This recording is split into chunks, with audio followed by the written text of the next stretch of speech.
ഇന്ന് ഞാനിവിടെ തയ്യാറാക്കാൻ പോകുന്നത് വളരെ രുചികരമായിട്ടുള്ളൊരു നല്ലൊരു കോളിഫ്ലവർ കറി തന്നെയാണ്.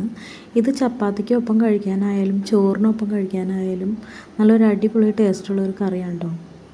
നമ്മുടെ ചാനലിലെ വീഡിയോസ് ആദ്യമായിട്ട് കാണുന്ന കൂട്ടുകാരൊക്കെ ഉണ്ടെങ്കിൽ നമ്മുടെ ചാനലൊന്ന് സബ്സ്ക്രൈബ് ചെയ്ത് സപ്പോർട്ട് ചെയ്യാം. വീഡിയോയ്ക്ക് താഴെ ഒന്ന് ലൈക്ക് ചെയ്യാനും ഒന്ന് ഷെയർ ചെയ്യാനും മടിക്കരുതേ. അപ്പോൾ നമുക്ക് ഈ കോളിഫ്ലവർ കറി എങ്ങനെ ഉണ്ടാക്കാമെന്നൊന്ന് കണ്ടിട്ട് വന്നാലോ. അപ്പോൾ അതിനായിട്ട് ഞാനൊരു ചീൻചട്ടി അടുപ്പത്ത് വെച്ച് കൊടുത്തു. അതിനകത്തേക്ക് കുറച്ചധികം വെളിച്ചെണ്ണ ഒഴിച്ചു കൊടുത്തു. അതൊന്ന് ചൂടായി വന്നതിന് ശേഷം ഒരു 1/2 ടീസ്പൂൺ അളവിൽ നല്ല ജീരകം ചേർത്ത് കൊടുത്തു. അതൊന്ന് പൊട്ടി വന്നതിന് ശേഷം 2 തക്കാളി, 2 സബോള ക്യൂബ് ഷേപ്പിൽ കട്ട് ചെയ്ത് ഇട്ട് കൊടുത്തു. പിന്നെ 2 പച്ചമുളക്. ഇനി നമ്മളിവിടെ ഒരു 2 പൊട്ടറ്റോ ക്യൂബ് ഷേപ്പിൽ കട്ട് ചെയ്തതും ഒരു പകുതി ഭാഗം കോളിഫ്ലവറും കൂടി നമ്മൾ ഇട്ട് കൊടുക്കുന്നുണ്ട്.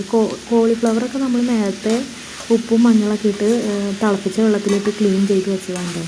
ഇനി നമുക്കിതൊന്ന് ഇളക്കി യോജിപ്പിച്ച് കൊടുക്കാം. ഇനി നമുക്ക് ഈ കറിയിലേക്ക് ആവശ്യത്തിനുള്ള ഉപ്പും കൂടി ഇതിലേക്ക് ചേർത്ത് കൊടുക്കാം. എന്നിട്ട് ഇളക്കി യോജിപ്പിച്ച് കൊടുത്തതിന് ശേഷം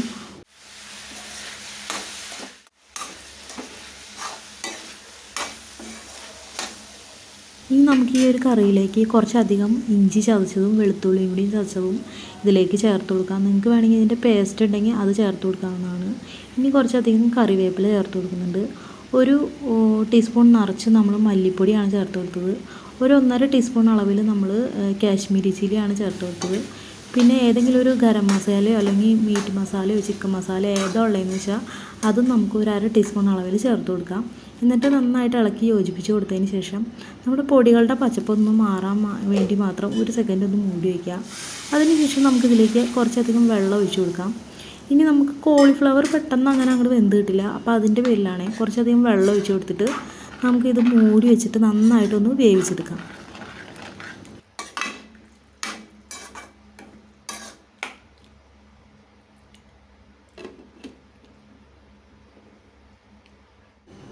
ഒന്ന് തിളച്ച് നല്ലോണം വന്നതിന് ശേഷം നമുക്ക് ഇടയ്ക്കൊന്ന് ഇതുപോലെ തുറന്നിട്ടൊന്ന് ഇളക്കി യോജിപ്പിച്ച് കൊടുക്കാം.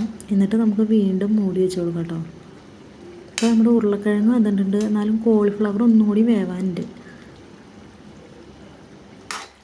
കറിയിലെ വെള്ളമൊക്കെ നന്നായിട്ട് വറ്റി വന്ന വരെ നമുക്ക് വെയിറ്റ് ചെയ്യാം. ഇപ്പോൾ നമ്മുടെ കറിയിലെ വെള്ളമൊക്കെ നന്നായിട്ട് വറ്റി വന്നിട്ടുണ്ട്, ഡ്രൈ ആയിട്ട് കിട്ടിയിട്ടുണ്ട് നമ്മുടെ കറി. ഇപ്പോൾ നമ്മുടെ വളരെ ടേസ്റ്റി ആയിട്ടുള്ള കോളിഫ്ലവറും പൊട്ടറ്റോയും വെച്ചിട്ടുണ്ടാക്കിയ കറി ഇവിടെ റെഡി ആയിട്ടുണ്ട് കേട്ടോ. അപ്പോൾ ഒരു പ്രാവശ്യമെങ്കിലും നിങ്ങൾ ഇതുപോലെ ഒന്ന് ട്രൈ ചെയ്ത് നോക്കും. വളരെ ടേസ്റ്റിയാണ് കേട്ടോ. ചപ്പാത്തിക്കൊപ്പം നല്ലൊരു അടിപൊളി കോമ്പിനേഷനായിട്ടുള്ളൊരു കറിയാണ് കേട്ടോ ഇത്. ചോറിൻ്റെ കൂടെ ആയാലും നമുക്ക് കഴിക്കാൻ കുഴപ്പമില്ല. അപ്പോൾ നമുക്ക് ഇനി അടുത്തൊരു നല്ലൊരു വീഡിയോയുമായി കാണുന്നതായിരിക്കും. ബൈ.